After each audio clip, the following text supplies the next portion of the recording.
студиото минути за првиот разговор аерозагадувањето, тоа секако можеби директно влијае на здравјето на луѓето. Јас сум еклатантен пример за тоа колку може и директно на гласните жици сето тоа да биде еден од факторите за нашето здравје. Велам дека не треба силен глас кога зборуваме за клучни теми како што е аерозагадувањето. Со нас во студиото е професорот и поранешен министер за животна средина, господинот Зоран Шапорич. Добар ден и добро дојдовте. Добар ден, поздрав до вас и до гледачите на ТВ24. Реков дека аерозагадувањето е можеби една од најкоментираните теми кои што директно ги засегнува сите граѓани. Она што го најавуваат властите е справување со аерозагадувањето и воспоставување на модерен регионален систем за управување со отпад. Ние имаме законска рамка, но дали се почитува? Па ние имаме релативно добра законска рамка, не се почитува до крај, но не можеме да кажеме дека имаме сосема одлична законска рамка. Во отпадот, што спомнавте, се ставени одредени стандарди кои не се исполнуваат ни далеку, значи или се нереални, а околу регионалниот систем тоа е и 5-6 пати веќе во извештаите на Европската комисија за напредокот на земјата дека не е воспоставен. Иначе идејата е уште од 2006 да има 8 регионални депонии, односно кои би требало да бидат центри за управување со отпад, каде што би се депонирало само она што не може да се преработи, па потоа се отиде на 6, па сега имаме 5, меѓутоа немаме конкретно ништо до сега, освен нешто во североисточниот регион, каде што се планира изградба, некаде во некои општини се воспоставени тела, меѓутоа околу изградба немаме ништо, инаку тоа е 20 години стара работа, не е нешто ново. Сигурно дека и отпадот влијае врз загадувањето на воздухот, бидејќи квалитетот на животот и на здравјето на човекот зависи од квалитетот на животна средина. Минатата недела министерот на брифинг со новинарите најави дека нула толеранција ќе има за загадувањето на воздухот и имплементација на нов закон за контрола на емисии. Граѓаните протестира, викендов нели имаше протест, стоп за усија, нешто што можеби долго време се бара за да имаме почист воздух во градот, од друга страна пак компанијата негира дека тие се загадувачи. Па видите, овој новиот закон за контрола на индустријски емисии е усогласен со законодавство. Има спорен таму еден член 59, мислам став 3, кој што реагираат граѓаните и дел од експертската јавност, меѓутоа тој треба да стапи целосно во сила 2027 година. Се разбира, загадувањето на воздухот и во Скопје, но и во цела Македонија е децениски проблем. Еден од потенцијалните загадувачи се сигурно и големите загадувачи, каде што спаѓа и цементарницата Титанусија, но они негираат точно. Најдобар начин е да се постават инструменти, мерни инструменти кои ќе бидат транспарентни, бидејќи транспарентноста во областа на животна средина, конкретно сега во областа на загадувањето на квалитетот, односно квалитетот на амбиентниот воздух, може да доведе до правилна информација и да видиме дали е точно или не е точно тоа што се прави. Таму сега се во процес на добивање, односно наскоро ќе отпочне процес на добивање на интегрална дозвола, него тоа од 2006 е воведен системот тогашниот закон кој што за животна средина, каде што треба да се утврдат прецизно одредени параметри. Кој квалитет на горива влегуваат, што се користи, колку, бидејќи тие тврдат дека мора одреден процент. Колкав е тој процент на петрол кокс, односно на јаглен кој се користи и другите овие материи, но се разбира мора да имаме и ова акредитирани лаборатории, но и државни лаборатории со најсовремени техники, односно технологии, за да може да ги контролираат сите аспекти. Крајниот аспект е најважен, како загадувањето, еве спомнуваат 8, 10, 15, значи треба да се задолжат не само и другите големи загадувачи, за да се види колку и како е загадувањето. Сигурно дека не е само од големите загадувачи, но значајно е. Во Македонија се знае кои се тие. И да се види, да се трансформираат тие загадувачи на газ. Значи, добар дел од енергенците да бидат газ. Сигурно дека тоа и поскапо ќе биде производството. Тие се сознанија, меѓутоа квалитетот на животна средина и здравието на луѓето нема цена, бидејќи имаме веќе сериозни показатели колку се нарушува. Има многу фактори, не е се само големите индустријски загадувачи, но гледаме дека ние во повеќе градови во Македонија, ако ги рачунаме оние стандарди, а сега новата директива за квалитетот на уште построга, значи има 10, 15, 20 дена, некаде 30 во многу градови каде што задоволува тие минимални стандарди. Значи ние, да речеме, преку 300 дена дишеме над сите лимити воздух. И ние не можеме се надеваме само на дожд, ветер, снег немаме многу ретко, така да во тие случаи веќе се направа, се разбира, има многу фактори. Ова што го споменавме околу новиот закон, кој што ќе предвидува и построги правила и во делот на еколошките дозволи и издавањето. Дали ќе биде доволен период од 2 години, бидејќи ќе почне да се применува од 2027, до тогаш да се усогласи сето ова во делот на индустријата? Па доволно е, бидејќи тој закон е донесен во септември, фактички ќе има 2 години да се усогласат и посебно што на тие што им истекнува периодот на интегрирани дозволи, каде што има милион елементи да него набројуваме. Што се користи, како е целиот процес на производство, кои енергенси се користат, како вид на отпад создаваат, што предвидува согорувањето и е доволен период, али тие не мора да се чека крајниот рок или околу мерните инструменти кои ќе бидат транспарентни. Што кажав, бидејќи цело време зборуваме за транспарентност секаде, па се разбира и транспарентност во областа на животна средина, тие не мора да се чекат 2 години.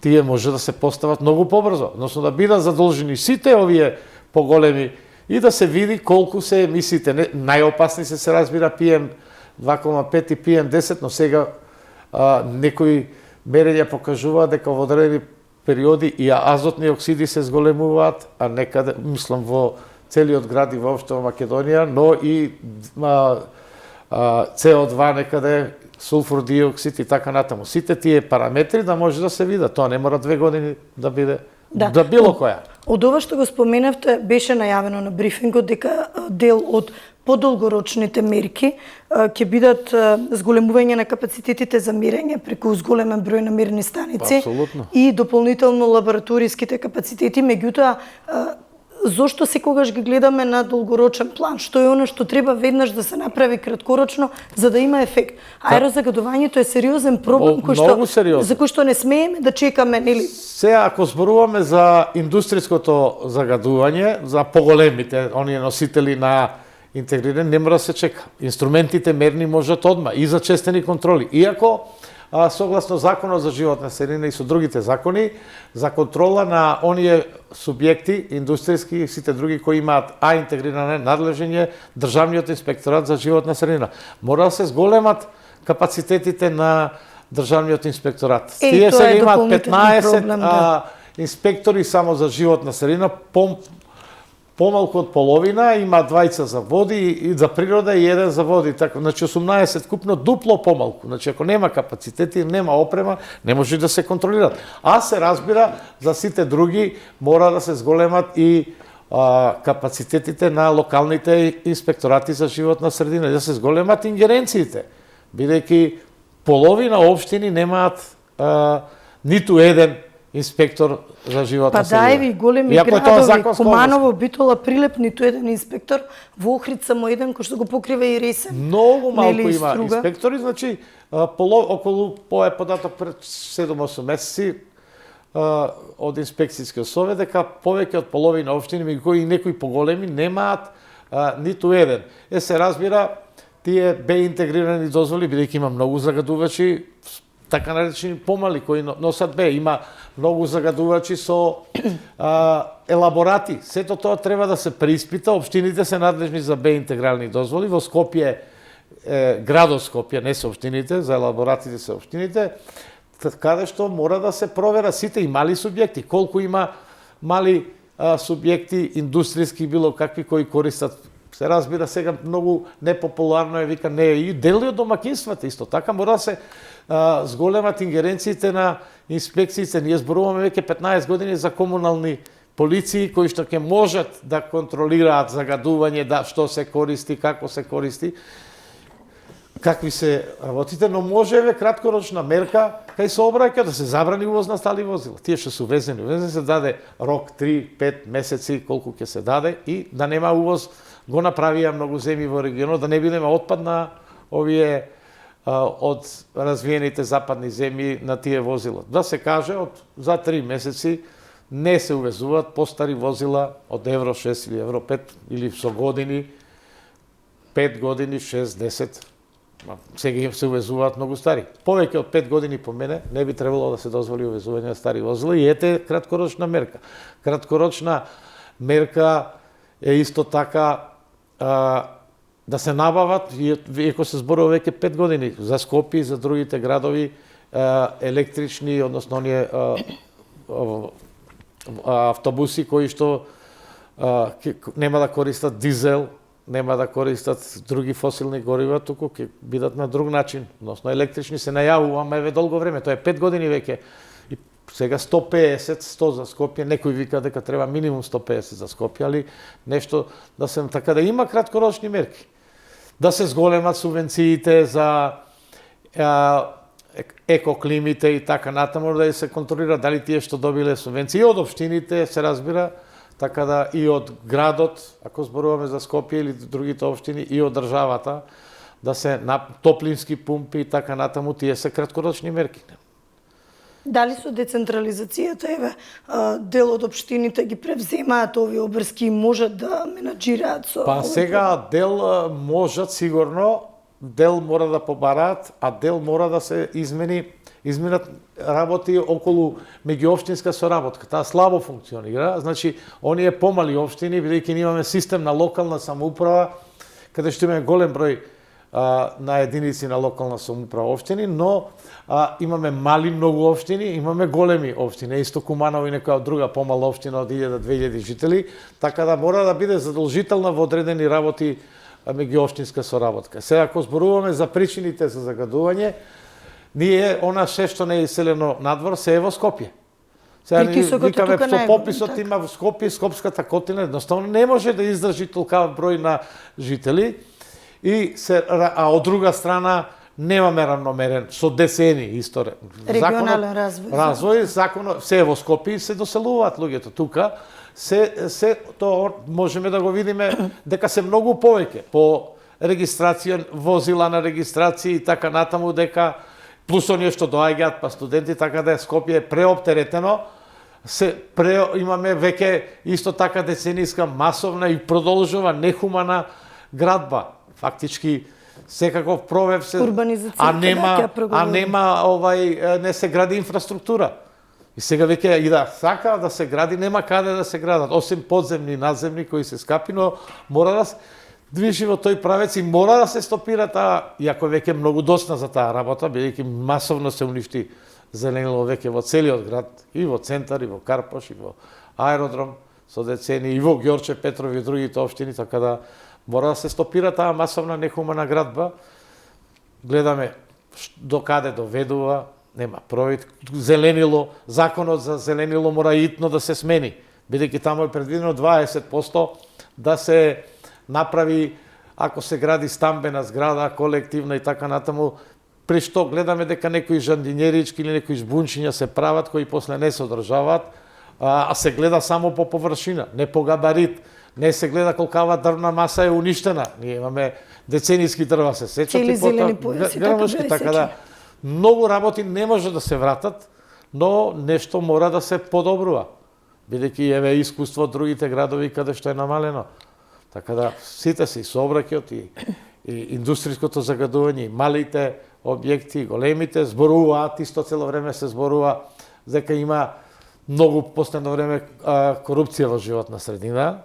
Таа детекција треба да се направи, меѓутоа нема ниту еден случај иако има и закон за заштита на укажувачи, внатрешно, надворешно нема, а од друга страна, еве сега гледаме, има неколку последна анализа дека поведени кривични пријави, поведени кривични постапки и некои пресуди, некои викат мали, големи, некој мал помак има, но мора многу поголем, мора да имаме специализација на судовите, кои барем на ниво на апелација 3-4 овие регионални кои исклучиво ќе се занимаваат со прашања на животна средина. Многу се тие, не само овие класични, сега гледаме дека најмногу е тука, што исто така опасно, сечење на нелегална сеча на дрва и така натаму. Многу малку има за индустријско загадување и капацитетите мора да се зголемат на инспекциите. Ако не се земе, имавме неколку загадувања на реки каде што се изречени одредени казни и штети, прекршочни и кривични, но ако не се земе навреме мострата од реката каде што имаме загадување, потоа ќе испадне дека, или од било каде, почва, видовме дека имаме и депонии, така натаму, сето тоа мора да се регулирано, имаме уште вардариште, еве сега постепено вела дека се решава, но изгледа дека се уште нешто се гори, односно се уште живеат, што е стварно тоа децениски голем проблем. Како се дозволило уопште тие ранливи групи да живеат тука и да својата екзистенција гледаат токму на вардаришти други. Инаку ниту една депонија, порано депонијата Дрисла, исполнуваше некои стандарди, сега веќе се тие, значи, ниту една легална, зборуваме, депонија, општинска, 53 или 4 се сега во функција, не исполнува никаков, не само европски стандард, домашен стандард, велиме законодавство сме го транспонирале, сме го хармонизирале во тој дел нашето законодавство, но нема, едноставно, тие депонии, регионалниот систем не е направен од XX причини, така натаму. Модерен регионален систем за управување со отпад на почеток го споменавме, може ли да се направи еден таков систем? Па може, нека да се односно мора, меѓутоа како? Мора да се направи, еве сега во североисточниот прво мора да се усогласат општините околу локација. Ние гледаме, сите сакаме да има, но нема. Никој не сака во таа општина да биде. Ако се тие на тој начин направени, мора дел сигурно во одредени делови има финансирано Европска унија во проекти, во физибилити студии, Европската унија кажува само тој систем ќе го финансира. Значи нема враќање назад и мора, али мора и државата да одвои. Сега ќе речеме нема пари за ова, животна средина нема цена. Мора да има, тоа е здравје. Ако рачунаме по методологија на светска здравствена и така натаму колку носи тоа боледувања, други штети, смртни случаеви предвремени и така натаму, стварно е. Зборуваме сега за Скопје, но и се разбира за сите други градови. Гледаме дека во Битола е многу критично. Гледаме Кавадарци, ако сега не работи фени, се големо. Така да, втора работа и јагленот треба да се забрани како енергенс. А исто така и квалитетот на дрвата. Сега никој не знае какви дрва се користат, со влажноста максимално е дозволена 20%. Ја сигурно дека има и многу поголема. Колку употребата на дрвата и јагленот во домаќинството? Јагленот посебно. За грејење има директен удел. Јагленот посебно. Сега многу малце го има јагленот, но го има и во индустријски објекти. Спомнавме веќе, се разбира и дрвата мора да бидат квалитетни и мора да се продолжи со субвенциите, но исто така има некои мерки кои што мора да се контролира. Дали се чистат од жаците? Индивидуалните. На година, на 2, на 3, едно време имаше акции повеќе општини и бесплатно чистење и така натаму. Дали оној што добил субвенција за инвертер, дали пак продолжува да користи други горива и така натаму. Значи, мора да се големи тој надзор, не мора само репресивен дел да биде, но ако има поголеми контроли, ако се зголемат капацитетите на локалната самоуправа, едноставно тоа е животна средина скапа работа во принцип. Сега зборуваме, ако зборуваме за загадување на води и така натаму, нема крај. Бучавата е исто значаен елемент на животна средина. Така да не ради Европската унија, бидејќи последните 5-6 години се горе-доле исти забелешки и критики од Европската унија и во поглед на законодавство, кое што не е идеално, но горе-доле нешто се право, ама практичната имплементација е многу лоша, така да треба да се работи на тоа заради нас, заради нашето здравје, не ради обврските што ги имаме према меѓународните организации пред се Така, Европската тоа се обврски, како што споменавте, од реформската агенда и и од планот за раст, вклучително и оној закон за климатска акција кој што го усвои владата, меѓутоа мора да се реагира. Ние сега гледаме се подписници на Парискиот протокол, на Конвенцијата за климатски промени, која потоа беше со протоколот од Кјото, се надградува веќе 20 и нешто години. Тој е веќе изричито стои дека мора да се разбира, тој закон има и одредени обврски, бидејќи ќе се загадувачите ќе мора да превземат уште поголеми мерки, инаку ќе плаќаат големи, да речеме, условно речено пенали, казни, согласно принципот загадувачот плаќа, кои што би се користили не само за тој објект, да речеме, и за другите, така да се разбира. Постојат и економски интереси. Не може да биде економските интереси над здравието на граѓаните, над квалитетот на животната средина. Така да законот на клима мора да се донесе, тоа веќе 4 години поред во извештаите на Европска унија стои дека не е донесен, тој е подготвен, во некоја фаза е.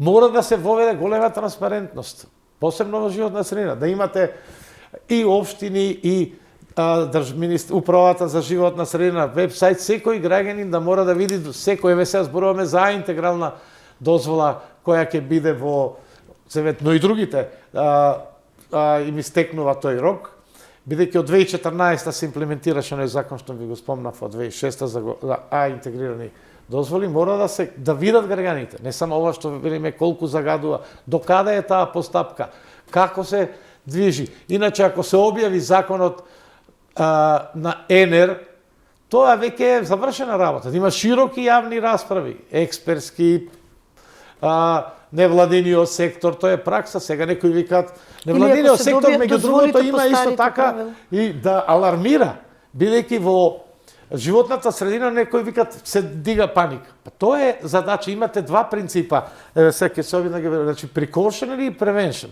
Превенцијата значи да превенирате нешто, а овој precaution кој што е вграден и во делумно и во нашто, значи пазливост. Што значи тоа практично? И во случаевите кога има сомневање, а нема доволно научни докази, треба се стопира постапката додека не се спроведе, условно кажано, супервизија на целото тоа. Ние имаме делумно вградено во тоа, така да тоа е тоа. Не можеме да кажеме се дига. Токму тоа е, треба да се дига аларм. И тој принцип укажува дека и да не постојат, ако се постојат сомневања само, дека и во тој случај, без доволно научни, стручни докази, да се преиспита уште еднаш целата работа. Изградба на индустријски објекти или било што. Дали новите технологии и обновливите извори на енергија можат значено да го подобрат квалитетот на можат, воздухот? само ние веќе исто така 7-8 години зборуваме за гасни централи, го немаме тоа. Сега зборуваме за приклучување во овие градови, некој да има, да речеме, на парно грејање, топлинска енергија, и тоа треба да се форсира и се разбира, граѓаните реагираат и се во право дека мора да има индивидуални мерачи. Во ред да има парно грејање, колку се троши толку, сега е паушал, празно. Исто како се отпадот.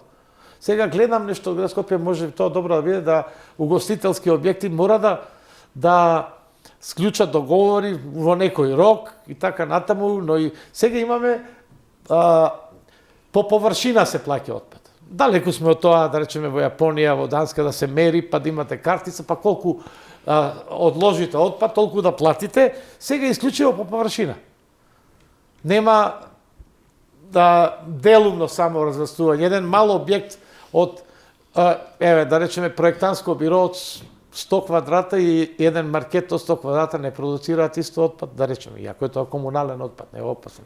А да не зборуваме за опасен отпад, каде што треба да има систем на има нешто, меѓутоа и свеста мора да се зголеми. Ние имавме барем во Скопје, оние мали контейнерчиња каде што се одложува да речеме мобилни, стари, електронски, електричен отпад и така натаму, но гледаме многу се искршени, бидејќи вие сега по батерии, така натаму. Но хаваријата во Трубарево па ни покажа еден друг проблем, голем проблем, што мора и тој отпад некаде да се депонира. Тие да бидат многу подалеку и да има многу почести контроли, многу, ама тој опасен отпад е исто така надлежност на државната власт, на државниот инспектор за животна средина, инспекторат.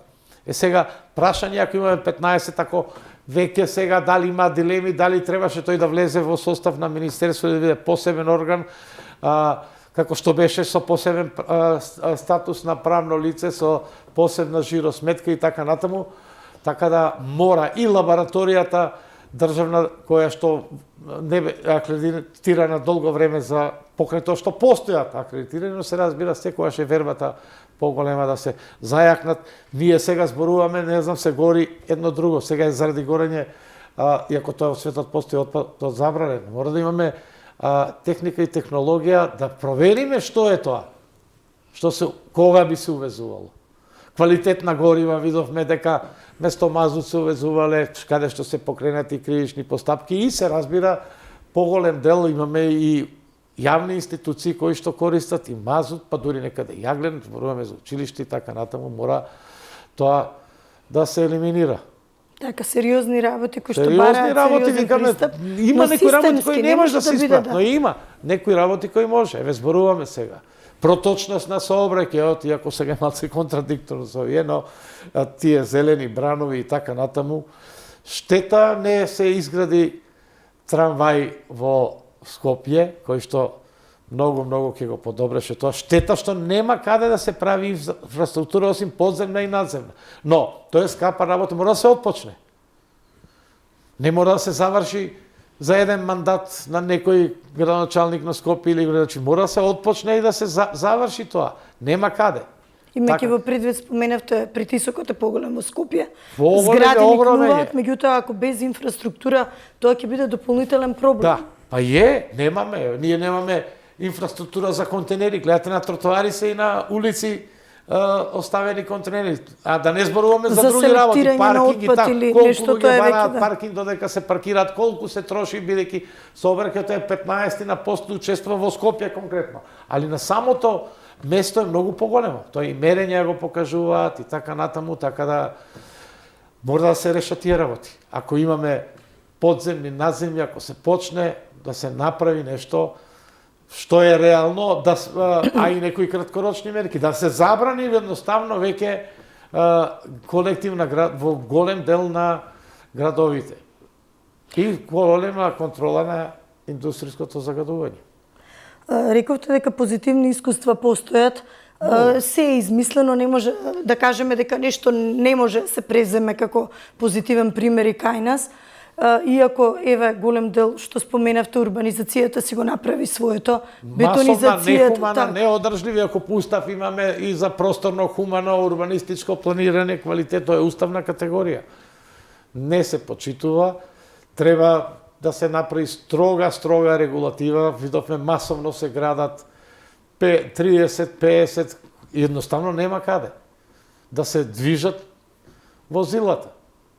Не е можно само велосипеди согласно па и со загадувањето на воздухот еве.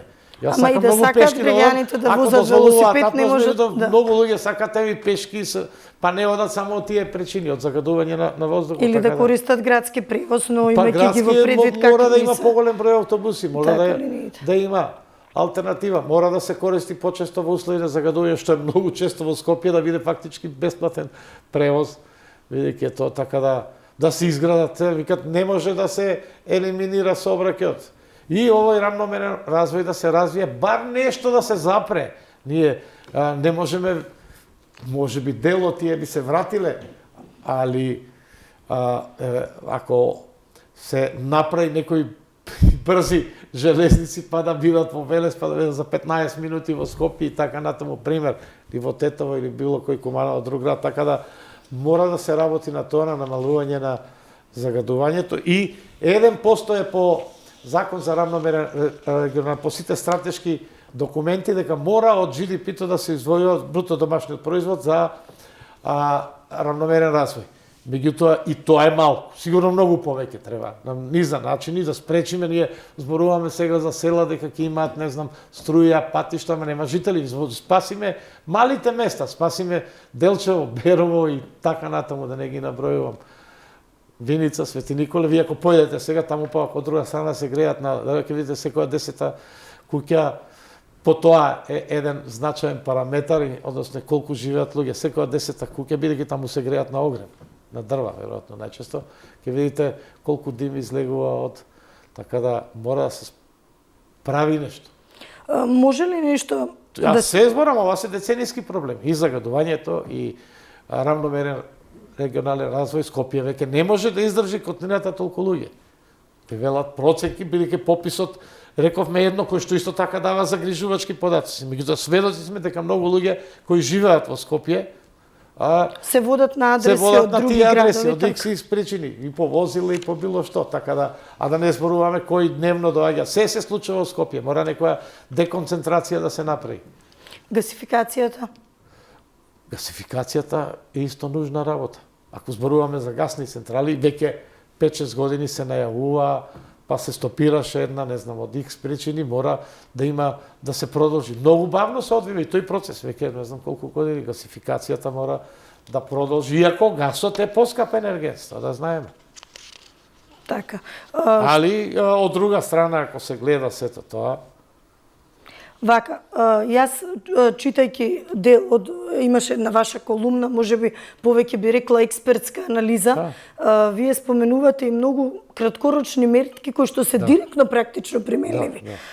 Секојдневно аеросолно запрашување на улиците од ноември до март. Можеби нешто што почна нешто, но многу малку, ние позасни се кеаваме кога се мие улици во Скопје, не само во центар, па туку и во аеродром во Карпош и така натаму. Запрашување, миење на улици. Второ, градежните објекти да се заштитат. Многу малце ќе видите по градежни кој е масовна градба се гради дека имаат заштитни мрежи. Едноставно или обврска која што имаат закони, правилници, подзаконски новши, не знам некој дали е казнет, никој не е казнет, можеби ни опоменат ретко да тој мора да ги мие возилата на влез, на излез и оној земја, градежен шут не мора секојдневно, но не мора да чека да се заврши зграда, да има рок, така по 2 години, а во меѓу и кога ќе дувне ветер, прашини имате насекаде. А такви објекти ги имаме енормно многу во Скопје, кои што воопште ништо не преземаат, ниту заштитна мрежа, ниту по ден-два го носи тој градежен шут, односно таа ископана земја надвор од објектот. И сето тоа ни се случува во самиот град. Така. Доследна примена на одредби за загадувачи од кривичниот законник, интензивна и постојана. Па ние имаме имплементирано уште пред да стапи европската директива со оние спорни фактички каде што е предвидено и делото екоцид, но имаме сега некои велеа извештај дека нема доволно од инспекторатите кривични пријави, меѓутоа па има и дека се поднесени, па нема не се реализираат потоа во другите судски инстанции. И ако почна нешто, велам, али тоа не е доволно. Имавме она во Орман, некоја депонија, не знам до кај тој случај. И други такви случаи кои што мора да се решат. Видовме и со пожарите што беше и така натаму. Милион работи има. Многу теми за разговор. Али нешто да се прави. Од некаде мора да се почне. Не можеме сега да ги срушиме, ние тоа у Кина прави едно време, ќе срушат згради, па ќе ги преселат, па ќе им изградат нови станови, но да се прави нешто подземно. И пак на старата идеја за трамвај. Еве, слушаме урбана железница, да видиме и тоа е едно некое решение. Слушаме гасни централи, треба да дојдат тие. Слушаме дека ќе да се намали во грејењето со дрва, со топлински пумпи, каде што нема услови, но и јавните институции. И тие исто трошат, се грејат на нафтени деривати, се грејат и тај квалитетот и на горива да се контролира строго, и на оние, видовме некој дека се увезуваше масло како така натаму одредени, таму има и кривични поставки, така да сето тоа мора да биде синхронизирано. И поинтензивирано. Секако ја споменавте Јапонија, но далеку сме за споредба таму дури и нема да се прави тоа. Сега некој вика добро, не е лошо таа мерка и порано постоеше отпадот после 22 часа, да има, да речеме, активности поголеми на општините, како што почнаа некои да собирање на кабаст отпад, да се прават тие контейнери. И селекција или на отпадот, да, нешто што селекција исто е генерално се оно сведува што е само опасен електричен отпад, батерии, акумулатори и така натаму, се направи некоја малечка инфраструктура, но за жал граѓаните или кои ги со најголем дел е уништена. И сега вие имате забрана за мешање на отпад, тој е опасен електронски со ова, и има некои можности, се разбира, да се оди некаде се зачувани во училишта, во трговски центри и така натаму. А инфраструктурата е бројот на контейнери видов. Така да редовно собирање на отпад во населбите, од населбите не се собираше едно време отпад и овие сите Па и сега кажуваат. се доцни во дел од населбите, да бидеме тогаш, искрени. Иако беа преполни, кажуваа луѓе ние немаме, имаш тоа, така да дека мора да ги носат во град во контейнерите, бидејќи со месец дена и не повеќе не им поминале. И голема е добро е сега сето тоа што се дига, што имаме оној систем, како викаме, принцип precaution или предпазливост и па е аларм се дига, не би рекол паника, и од медиумите вашата улога е многу голема. Темата животна средина порано не беше толку застапена или порано зборувавме, иако во летен период имаме загадување, само оној зимски ударен период, па сега ќе речеме, па било и порано тоа, па ќе помине и така натаму, не може така да се гледа. Така, но урбанизацијата и секако урбаното живење бара и урбани правила, поголема свест кај граѓаните и поголема нели активност од институциите. Институциите и централни и локални, децентрализацијата значени ингеренции имаат општините, мора да преземаат и тие. Кажам, немате проточни сообраќајници, немате паркинг места. Колку кружат луѓето додека се паркираат? Дополнително сега со Safe City ќе видиме како ќе биде тоа застанување, затоа што и таму има нели ригорозни казни, меѓутоа треба да се привикнуваме на правила, тоа се стои, но треба и да се направи инфраструктура, треба да се направи и модерен вие немате место за контейнери. Гледате во населбите каде се контейнерите? На тротоар, а некаде нема место ни на тротоар, туку на улица. Нема едноставно така што се граделе за тие пусти маркици, дупови и така натаму. Порано постоеше за завод за урбанизам кој што функционираше веројатно по инерција од стариот систем до некаде 2000 година. Без него ни општина, ни градоначалник немаше. Второ, имаме ние многу лош систем на локална самоуправа. Кај нас ниту тврдам, како добар познат, ниту еден главен град или голем град кој што има општини во свој состав како посебни правни субјекти со свој, нема толкава диспропорција на надлежности во корист на општините. Градот нема градежни инспектори, не носи дупови. Он носи генерален, општините сами си го носат, со тоа се нарушува и целовитоста на градот, градежни дозволи даваат општините, така да мора да се менува и закон за град Скопје. Јасно е дека ќе постојат, имате градови Лјубљана, Загреб, каде што и нема општини, но еве зборуваме дека преголеми се ингеренциите на општините во однос на градот. Нема град во Европа, има 2-3 града са рајони каде што се градски заедници фактички, но нема таква диспропорција. Значи многу работи има да се менуваат, ако зборуваме и за закони и така натаму. Ви благодарам многу за издвоеното време. Ова е секако актуелна тема која што убаво рековте треба да се актуализира постојано, да не бидат тоа само некои краткорочни, долгорочни мерки, да останат само како предизборни, да ги речеме ветувања, туку да бидат реално и да ги пратите ветувањата на сите и на локалните и на централните власти, се разбира, и активностите на другите сите субјекти. Така да, тоа е тоа. Не е измислено дека медиумите и некои вели се претеруваат. Невладените тоа им е работа, да алармираат. Се разбира сега и тие последно време најголем број благодарејќи на донации да ангажираат и одредени експерти од технички струки, даваат стручни мислења. Така, мислењето на експертите секако е клучно и значајно во носење, во креирање на секоја политика. Секоја, но мора тоа да биде вклучено самиот почеток. Не да се донесе некој пропис, мора да се види на веб сајтовите до каде е постапка, се зборува цементара, утре друг ќе дојде, Макстил, овие големите субјекти, многу се, да се види чекор по чекор се да биде објавено, да може да се контролира. Да. Ви благодарам уште. Благодарам, за вас поздрав. Почитувани, правиме кратка пауза и се враќаме повторно во студиото.